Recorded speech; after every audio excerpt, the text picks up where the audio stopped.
Good morning. In today's video, we will study about the topic subject-verb agreement. So first of all, what does this topic mean?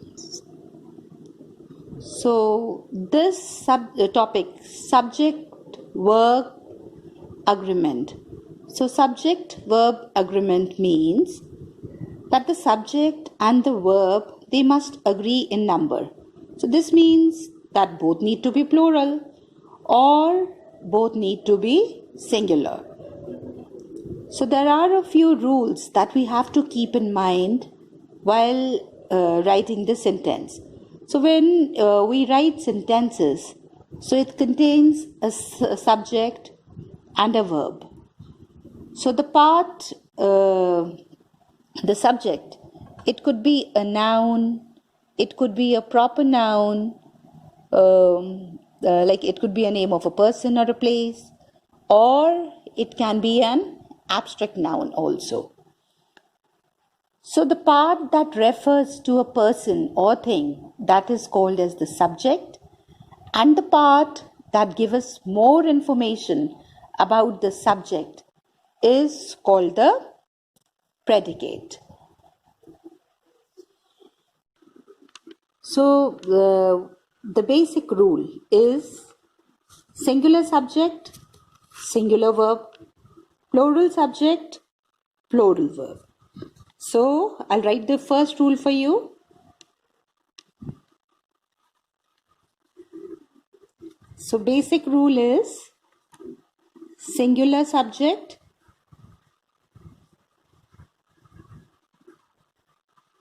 we use a singular verb. And for a plural subject, we use a plural verb. Alright, so this is the basic rule that is to be kept in mind while this is the main rule, basic rule that is involved in the subject-verb agreement. So now when we make a sentence, we tell something about a person or a thing. The part of the sentence, like I told you earlier, the part of the sentence that refers to a person or the thing is called the subject, and that gives us the part that tells us more about the subject, that is referred to as the predicate. So the subject, it can be singular. There are three types of subjects, right? It can be singular, it can be plural, or it can be uncountable. So like for singular subject, it can be an eraser, a pen, a mobile. Plural can be men, women, flowers, leaves. Uncountable can be sugar, furniture, water, etc. So now subject. So the subject and the verb must agree.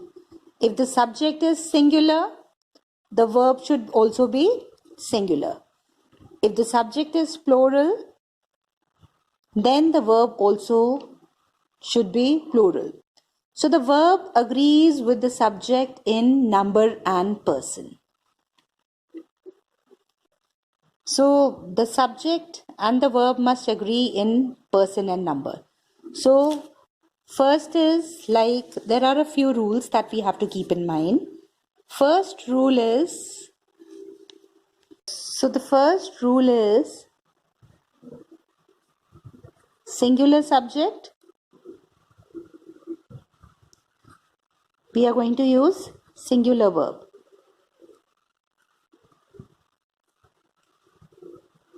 So, like example I'll give you. And children, one thing I would like to tell you, please, when you are writing example, it is EG, not EX. EX refers to exercise. So please do correct this and keep in mind, example, you have to write EG, the abbreviation. And for exercise, it is EX. Please don't get confused. Don't write EX for example. So I'll give you an example. I am in the park.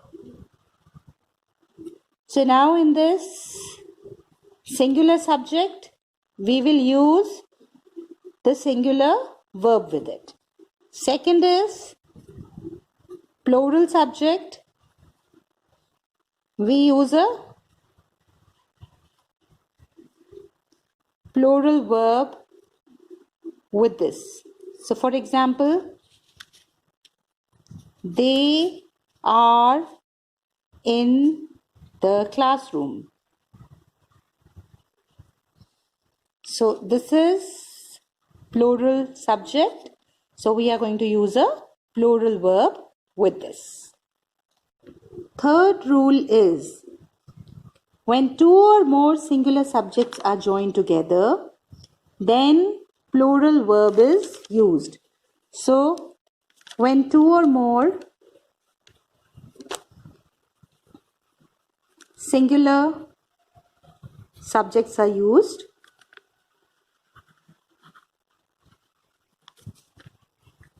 subjects are joined together, then we use the plural verb. So I'll give you an example for this. So I will give you two examples. Mrs. and Mr. Gupta. So we are using two singular subjects here. One is Mrs. Gupta and the other one is Mr. Gupta. So we are using two singular subjects. So this is also a rule. When we are using two singular subjects and they are joined together, then we use the plural verb. So like Mr., Mrs. and Mr. Gupta, we will write are. Mr. and Mrs. Gupta are going to the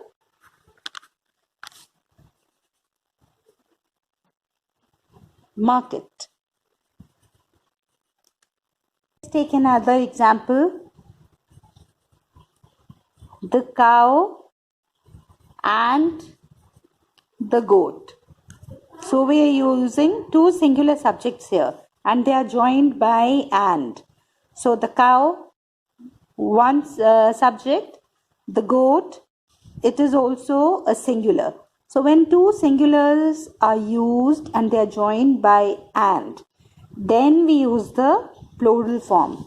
So the cow and the goat are grazing. So when two subjects together express one idea, then the singular verb is used. For example, dal and rice. So they are expressing one singular idea, one idea. So in this, there are two subjects, but they are expressing one idea. So we will use a singular verb with this. Dal and rice is my favorite dish. So we will continue with the other rules in the next video. So now just a recap. So whenever we write a sentence, that time we need a subject and a predicate. So a subject, it refers to a person or a thing and the part of the sentence that gives us more information about the subject. is referred to as the predicate. So one basic rule that we have to follow is, for a singular subject, there has to be a singular verb that is to be used. For a plural subject, there is the plural verb that is to be used. So when two singular subjects are joined together by and, so that time we are going to use the plural verb. And when two subjects, they express one idea, so that time a singular verb is to be used. So in the next video, we'll continue with the other rules and copy this in your register.